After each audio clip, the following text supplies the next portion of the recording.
Ken James and Jason McKittrick. Brought to you by CryptoCurium. Good evening and welcome to another edition of Learning Lovecraft. I'm your host, Jason McKittrick, and joining me is my co-host, Ken James. Hello, folks. And welcome. Welcome. Tonight we discuss, on our third episode, the short story Dagon by American author H.P. Lovecraft, the focus of this podcast, as you well know. As you well know at this point. Written in July of 1917, it's one of the first stories that Lovecraft wrote as an adult. First published in the November 1919 edition of The Vagrant, Dagon was later published in Weird Tales in October of 1923. It is considered by many to be one of Lovecraft's most forward-looking stories. So Dagon. It's kind of interesting because talking about our last episode where we covered The Tomb, where you kind of went into this kind of story where it's this obsession with the past and this past individual. But it's also surrounded in one little town, in one area on the grounds of a sprawling estate, sprawling manor with the woods around it. Sure. And it kind of concerns itself with a lot of things that Lovecraft will have come up in his later tales. Sure. Specifically the case of Charles Dexter Ward. Dagon is kind of like the prototype for some of his later stories as well. A little more of his mythos type tales. This is kind of like a prototype for The Call of Cthulhu and also a little bit of Shadow over Innsmouth.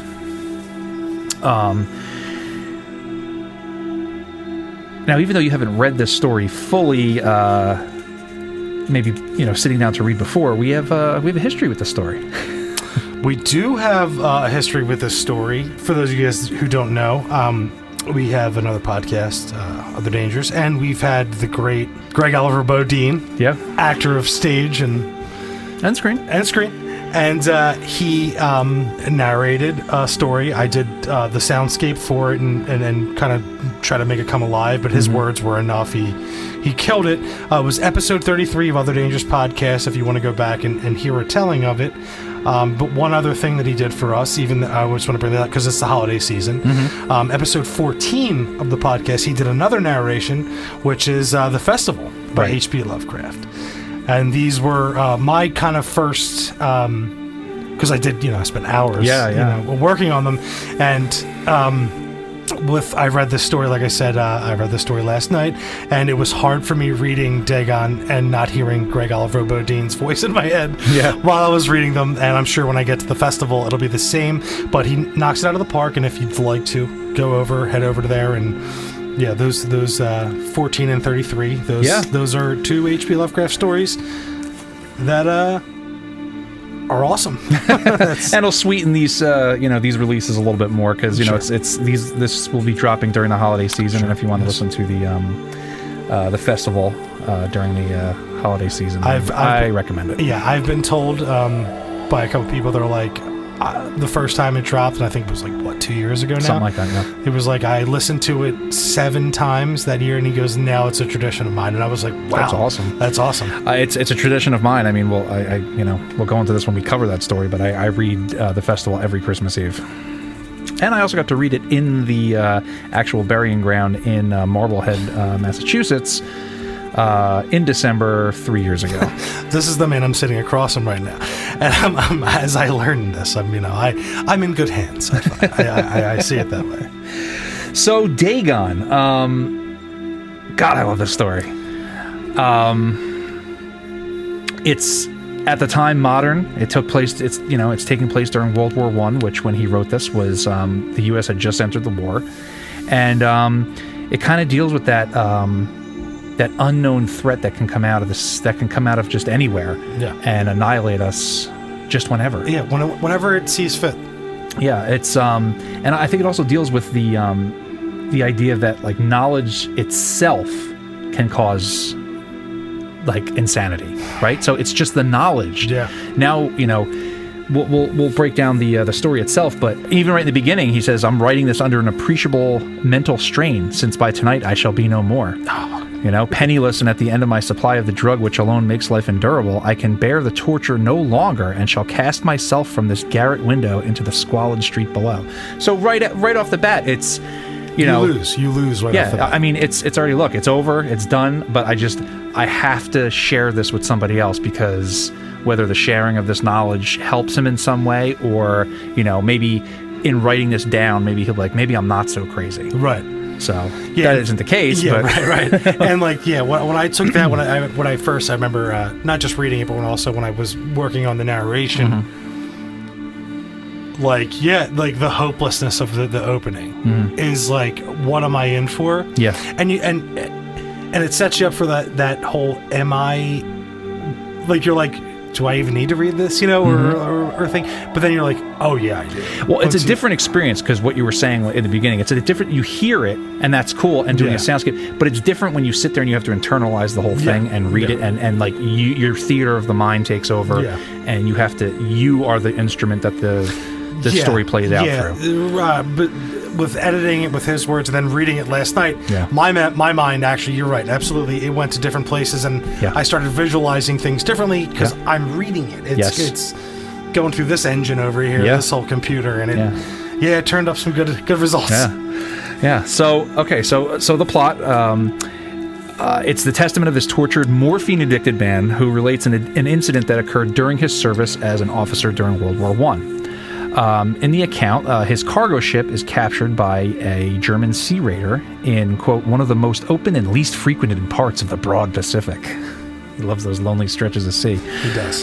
He escapes on a lifeboat and drifts aimlessly south of the equator until he eventually finds himself stranded on a slimy expanse of hellish black mire, which extended about him in monotonous undulations as far as he could see.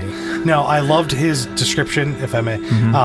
In that portion of him, like he fashions himself enough food and water to survive for his escape, right? And then he's talking about the sun beating down on him. But there was one part where it really, my internal theater took over, when he's talking about when he first escapes and the stars. Yeah. And he's talking about seeing the stars out in this lonely, like he's just like, there's this moment of freedom where he's like appreciating, the out there. Yeah. But it's gonna turn really quickly, because then he has the desperation of being beaten under the sun and everything, but that the stars, like him talking about that, really resonated with me. And I'm sorry for interrupting. No, not an interruption at all. We want your input here. No, that's great, because it's almost like and I think there's another story where they have somewhat of a similar kind of passage, but it's like you're struck by some the expanse of the sea, but at the same time it's like, wait, this is the expanse of the sea.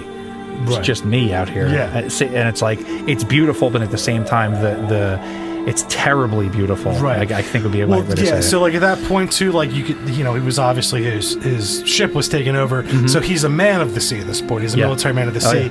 And like, he has that moment of like, this is my terrain. And then he looks up to appreciate the stars. So it's like happy. Yep. But that's all going to, like I said, it's all going to turn in, because he's finding peace out there, but what he's about to find here, that's like a weird turn. It's like, he also, and there's also a section where he describes the sky as so blue that it's black, which is also like, wow. And then like, I remember after I read that the first time, I remember like looking at the sky sometimes when you get those cloudless skies when it's just that deep blue, it's like, oh, it kind of does. It's like, gotta love Lovecraft. In a sunless sky that most people would look at and be like, "Oh, it's gorgeous." He's like, "No, there's dread in here. This is, So anyway, the region was putrid with the carcasses of decaying fish and less describable things. Love that. Less describable things. What does that mean?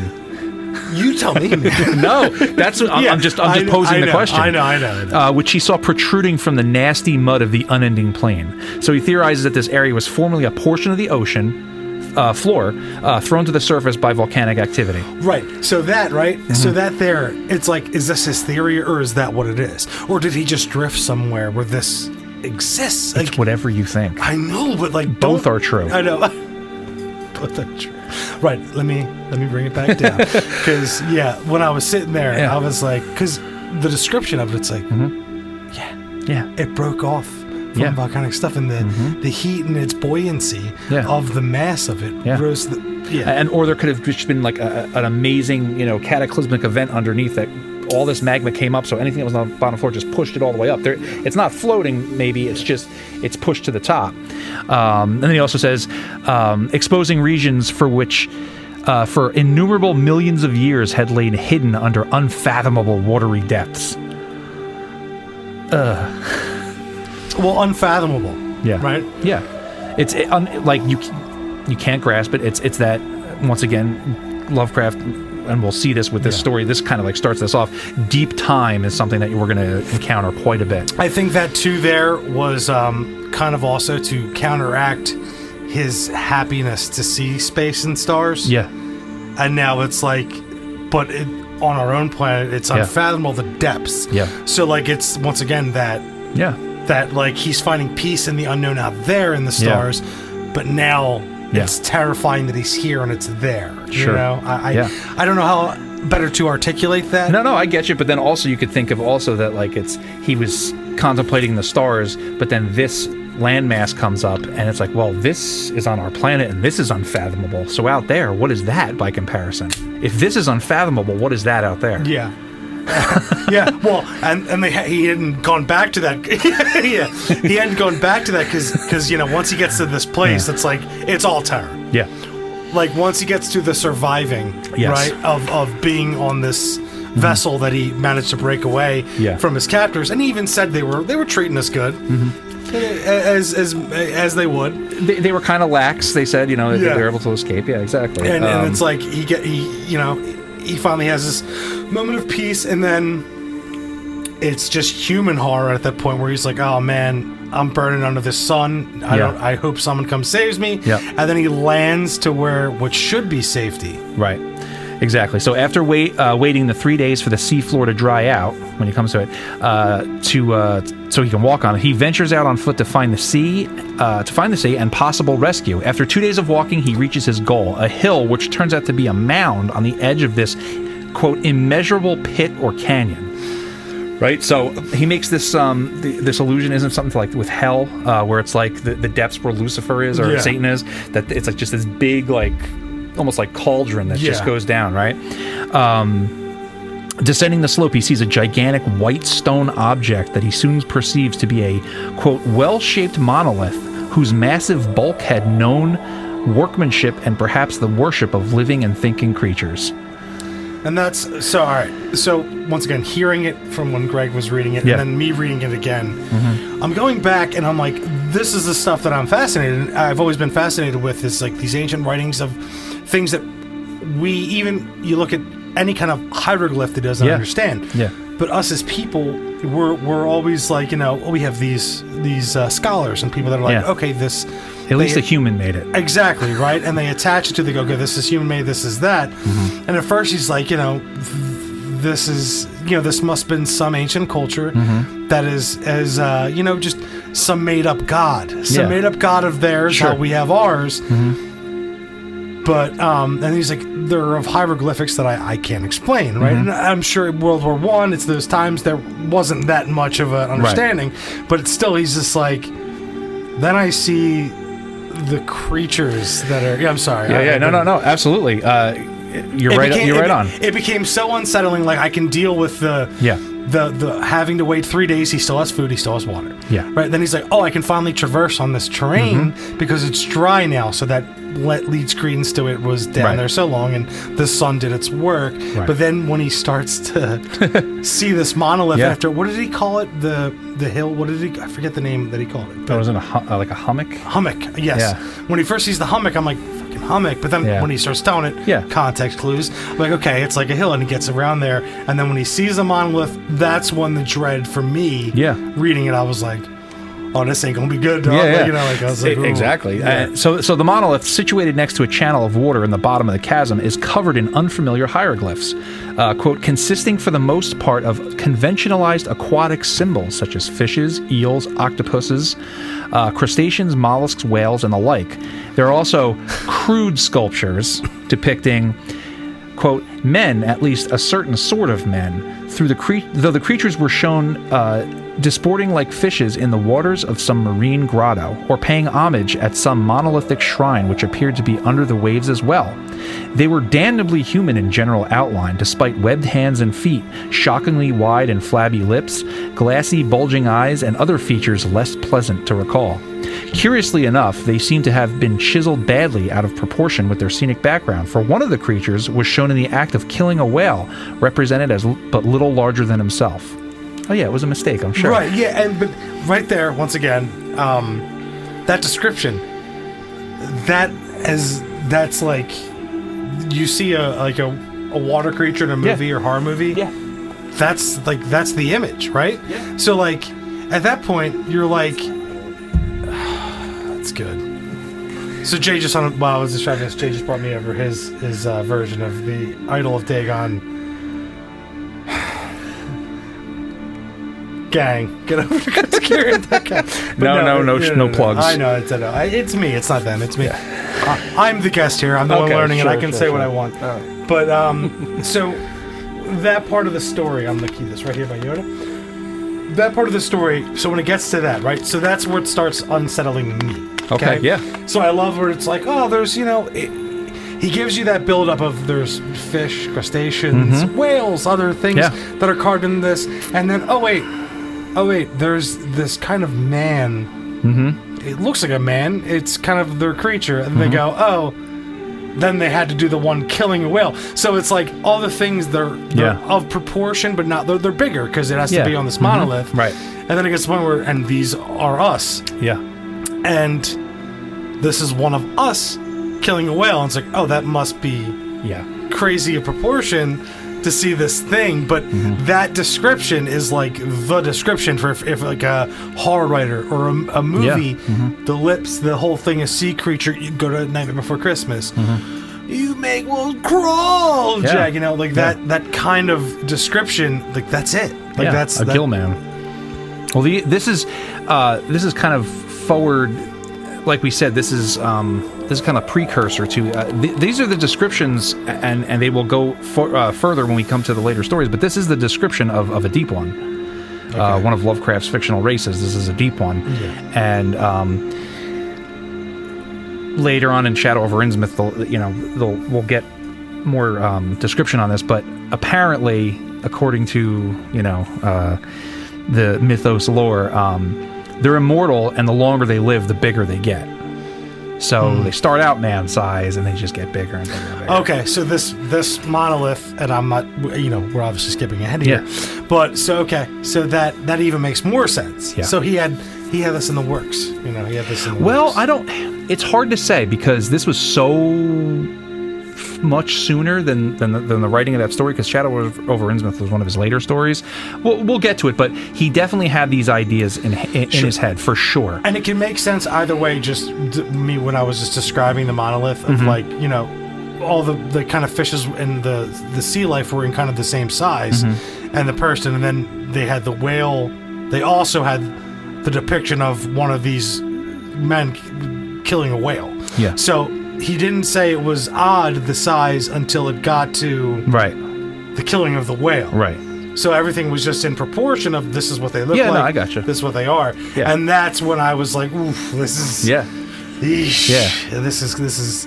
Yeah. Like there were limits in their ability to, display it in a pictorial way that they had to be like, okay, well, we got to show a killing a whale. Yeah, so almost like in Egyptian hieroglyphs where like the king is always showed bigger just because he's the king, but then the queen is like this big, like a couple inches next to him. It's just for artistic representation.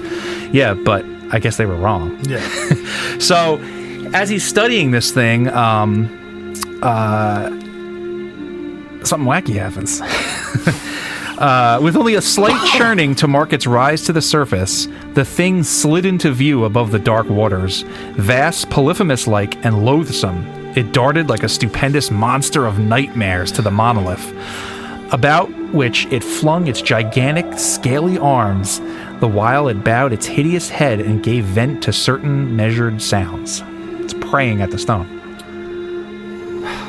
The terrifying part too, or just by comparison, that's what it's doing. Maybe right, but it's getting to it. Right, it's getting to it. The darting and the churning, like when it's like, See, I'm starting with these kind of things. This is where I'm starting to get the concept of seeing something like this is maddening, right? Because before that, you have something, like I said, the first one, the tomb, you have that. It's centralized. It's like this.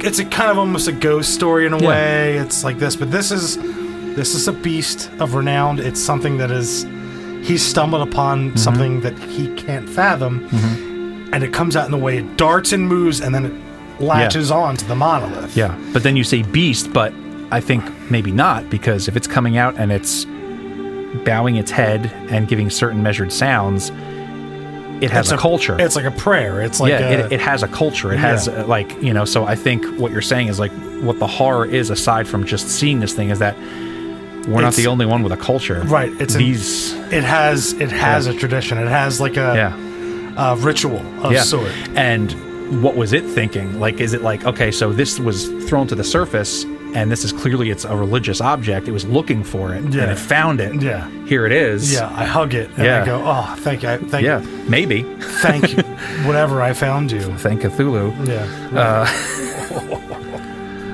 Yeah. Well, we'll get into that. Yeah, sure. So, horrified, the sailor flees back to his stranded boat and vaguely recalls a great storm. Then his next memory is of a San Francisco hospital where he's taken after being rescued in the ocean by a U.S. ship. There are no reports of any of these, land upheavals, nothing. He doesn't expect anyone to believe his incredible story. He mentions one aborted attempt to gain understanding of the experience. He says, "Once I sought out a celebrated ethnologist and amused him with peculiar questions regarding the ancient Philistine legend of Dagon, the fish god, but soon perceiving that he was hopelessly conventional, I did not press my inquiries." I love that. Hopelessly conventional. So, like, we all know that person. Like, me and you, we ghost story. And people were like, no, your colon's okay. Like that kind of thing. Yeah. But before that, him from seeing that fling get back to the boat, he says, I was laughing a lot, and I was singing to myself. Yes. Right? And those coping mechanisms, for that writing to put in there, I was very, for lack of a better word, drawn in, because that would be something I would do. That's something I do, and I'm sure people do when they're faced with something they can't deal with. No, I think he says, I believe I sang a great deal and laughed oddly when I was unable to sing. Right. Yeah. Right. So it's like that portion in there. It's not just like, relating to humans and this and that. It's such a well-timed tool, I find, as a writer, to like have people question sanity, right? Yeah. And he put it into the part where he was away from the madness, on the way to safety. Yeah. So in between there, like the insanity that kind of that we do to cope, right? Like we turn into this like muddling. I have to keep walking, but this is going to keep me walking. Yeah, like whistling against the dark, I think they call it. Yeah. Right. And it was just, I was like,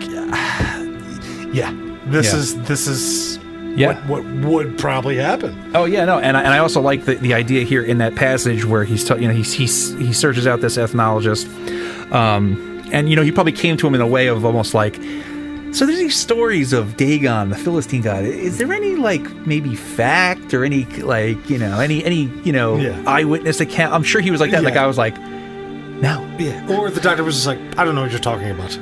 What? Dagon? What? No. Well, I'm sure he heard of that. I mean, it's Dagon's in the Bible. They talk about Dagon. Sure, but in the same breath, who's to say this doctor was he's a man of medicine. He's a man of science. Yeah. Those men in those times were the ones that were like, no, I'm a doctor. My whole focus is this learning of the human body. You're bringing up these tales of scripture, whatever it may be, and all these different things. Biblical, what have you. Yeah. And he's just like, no, I'm just so not in that realm that you're mad. This is madness. Sure. You're talking madness to me. Yeah. We'll give you something. We'll give you some morphine. You'll shut up. And I'll go take care of the next crazy guy in the next room. Yeah. Or maybe he got the morphine himself because, the doctors were just like, You know, the morphine's in the cabinet. yeah. You know. No, I mean just like maybe he got it, illicitly. You know what I mean? Sure. Like he's just like, you know, and he's removed himself. He's in this room wherever this is happening. Maybe, I guess this is San Francisco. San Francisco. So in once again in S.T. Joshi's I Am Providence, I found an insight that he made kind of interesting, where he says Dagon is remarkable merely for its contrast in tone, theme, and setting from the tomb, which we discussed last time. Right. Lovecraft, the 18th century fossil, has found inspiration in the Great Cataclysm, World War I, going on across the sea, and it is perhaps no accident that the story was written only a month or two after American forces actually entered the conflict. So I think that's interesting, because it's like, that must have been in his mind that, like, now we're at war. It was the Great War. Nothing was like this before. Right. And they're going to traverse these different foreign lands, and you might stumble upon something, right? Stumble upon something, or something can just come out of nowhere that just blows your whole conception of whatever.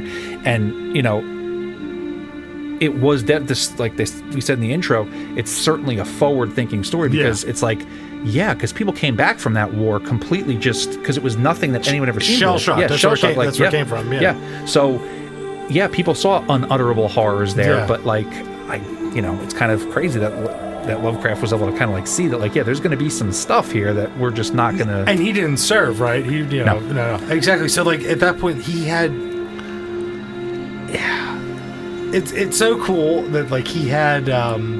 He was like, and it was at the time, he was like, oh, I'm going to write this, and, like, I'm going to inject some of my stuff into this war, right? Sure. Like, I don't mean to be that insensitive, but it's like, any good writer or anything, you take what's going on at the time, and you put your spin, your take, whatever. Oh, yeah, and this was going into his worldview to begin with, because he thought that the West was in decline, and this was, he probably saw this as, this is probably the end. And then he was just thinking about people out there on the sea. Yeah.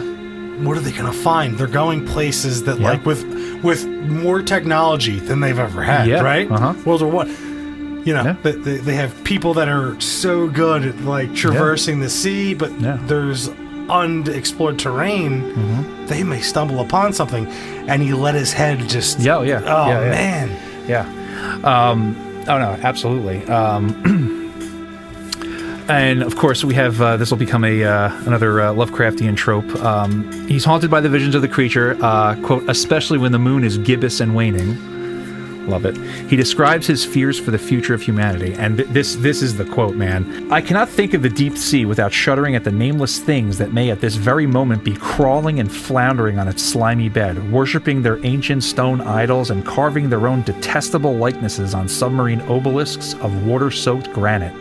I dream of a day when they may rise above the billows to drag down in their reeking talons the remnants of puny, war-exhausted mankind, of a day when the land shall sink and the dark ocean floor shall ascend amidst universal pandemonium. So, let me just say, as once again, a first-timer, I've read a lot of Poe, I've read a lot of Stephen King, I've read, like, that kind of diction. Yeah. It's so I don't even want to say archaic. It's so, like, descriptive, and, like, it almost, in a way, it's like that's how words should be, if that makes sense. For me, it's just like that heavily descriptiveness, and it carries weight, right? And talking about the ocean floor in that way, and what will come, and the thought of that, that it was him. Expressing his concerns of what's really down there. We hadn't been to the moon yet. We haven't been, we haven't even been, Jacques Cousteau was an underthought. Right. Yeah. So, like, at that point, it's like, man, he really thought about this stuff, and no one was. People weren't really thinking about that kind of stuff. No. World War II is going, or World War I is going on, right? God, World War I didn't even know about World War II. Yeah, Jesus. Right. I'm sorry for even... But, like, the thing is, it's like, World War I's going on. This man... He's thinking about...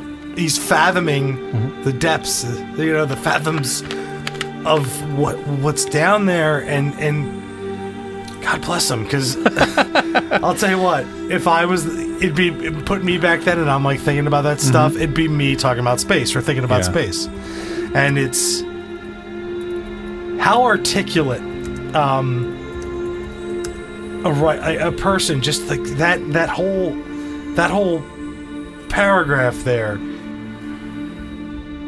It's a man's concern, right? Okay. And the way he wrote it is so it's hard to express concern to other people about what you're really scared about, especially when you're really scared about something. Yeah.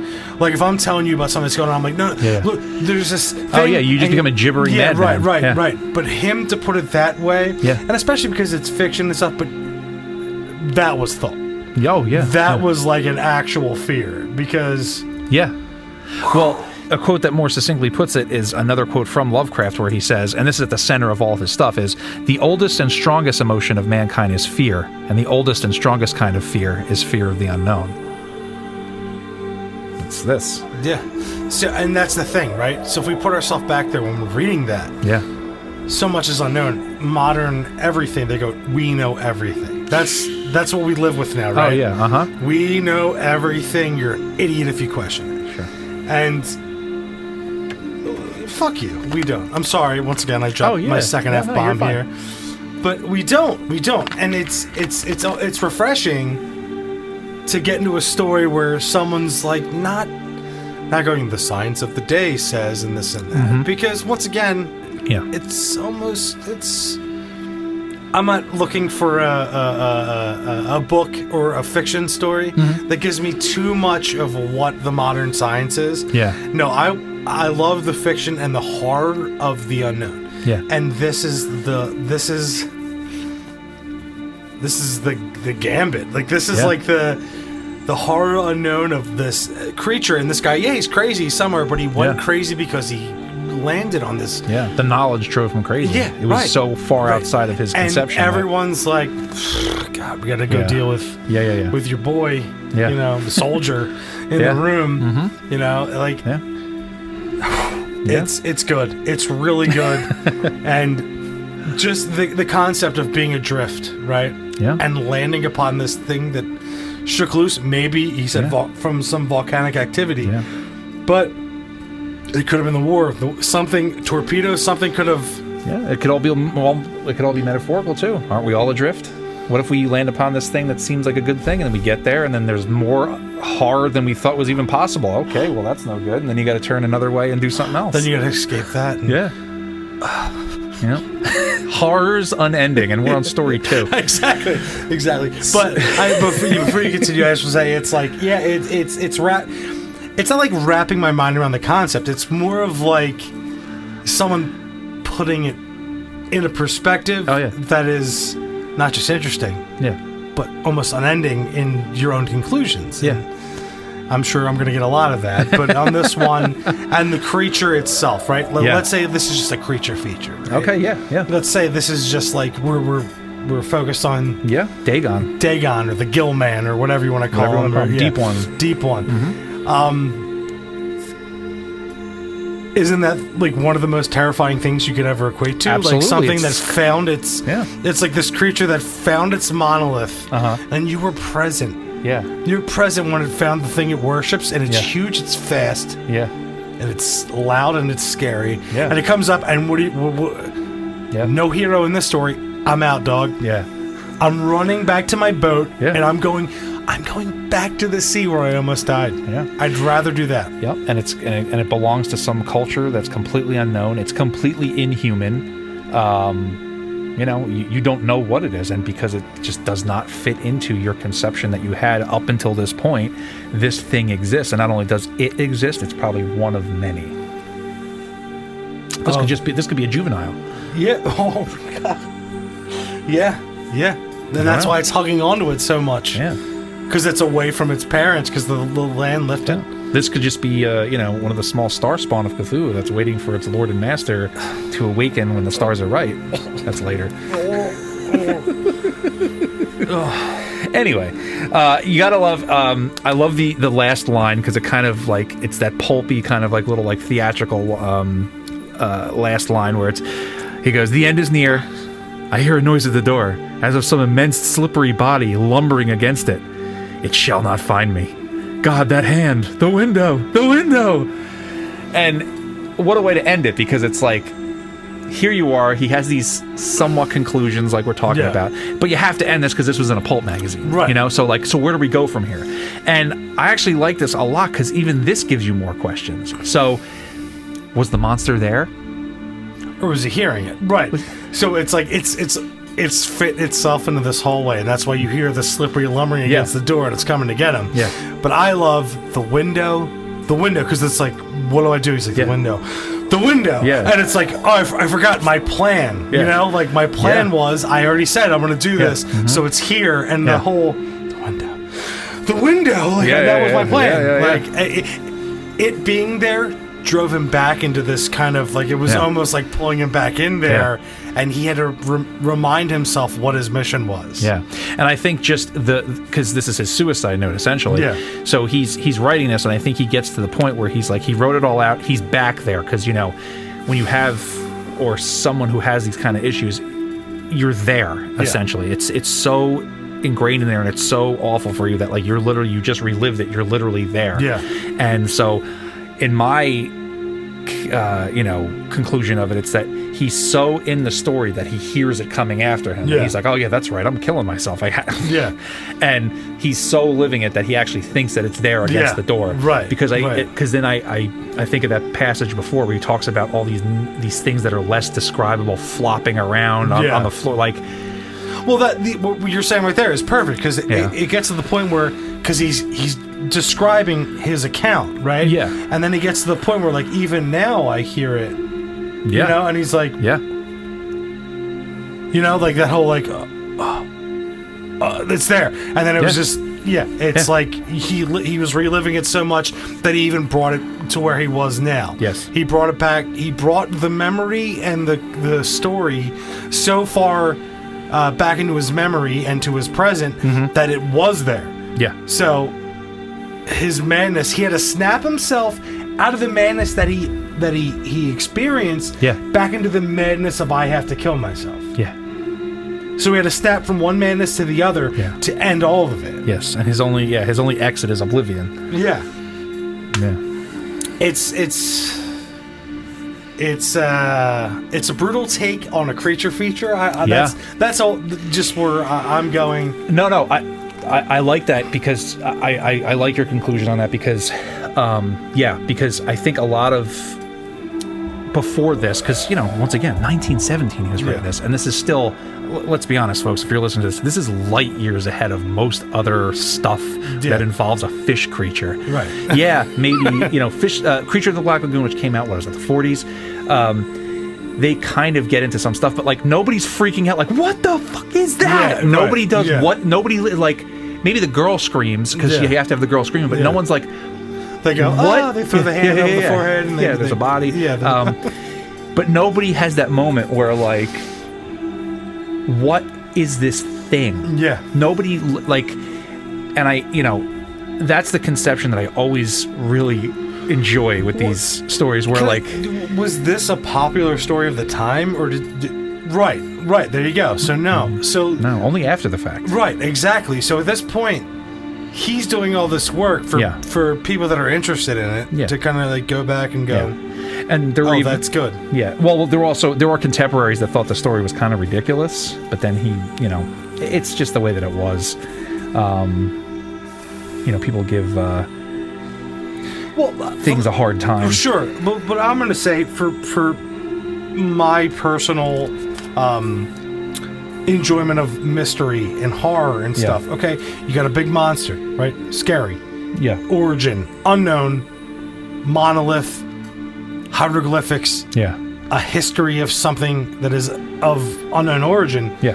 That's right on my wheelhouse. That's like something that I'm like, oh, this is so cool because like the answers aren't there, and there's this big monster, and it's like, oh, it leads you to think, and like he lays it up for you to spike your own conclusions, right? Sure. So at that point, it's like, I think it's a great work. I'm like, I understand why folks back then were like, you know, like, it's kind of funny too because fantastical. He wrote it in 1917, but it wasn't published until years later, and it's funny because Lovecraft showed Dagon to his friend and fellow author Clark Ashton Smith, who in turn passed on to his friend, George Sterling. It's funny, Sterling, he liked the tale, but he thought the ending needed pepping up. He needed the ending needed some pepping up. Yeah, some pepping and up. he goes, he recommended that the monolith topple over and kill the monster. This piece of advice, Lovecraft wrote in a letter, makes me feel that poets should stick to their sonneteering. Well, that's the thing, right? So, like, here's why it's scary. Yeah, Because the monster's out there, and it's people are being like. I mean, that's just silly, right? But that's the thing. That's why I was saying, Yeah. like, there are no heroes. When I mean, like, big heroes, like fist fighting, these creatures. It's no, we're exploring unknown cultures and unknown creatures and unknown things. Yeah. At which us as humans, we only have an understanding of the dirt and the area we're up around here, us. and they're like, oh, the land creatures are noisy right now. Yeah. Probably about it. I hate that idea. That the Oh, monolith, it's terrible. Yeah, it's terrible. so bad. No, that's terrible.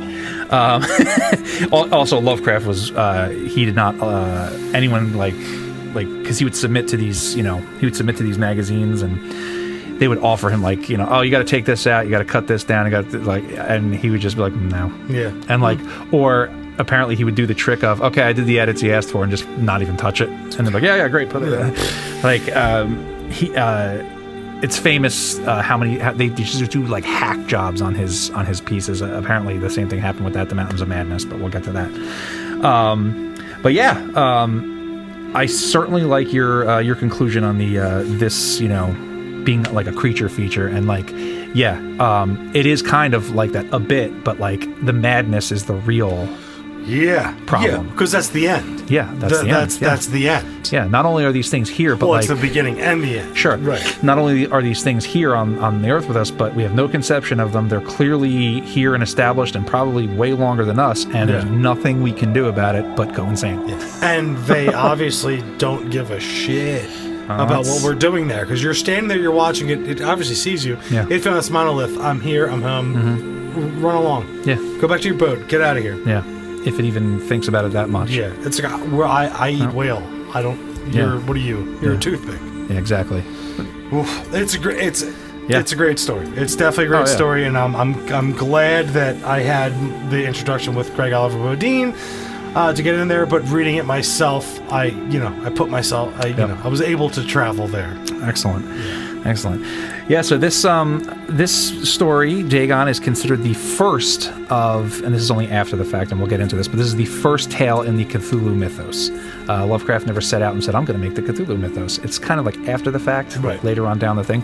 But this was the first time there was this sea creature god, Dagon, and then later on, he returns, at least in name, he's discussed further in the Shadow of Ridsmith. So Dagon comes back?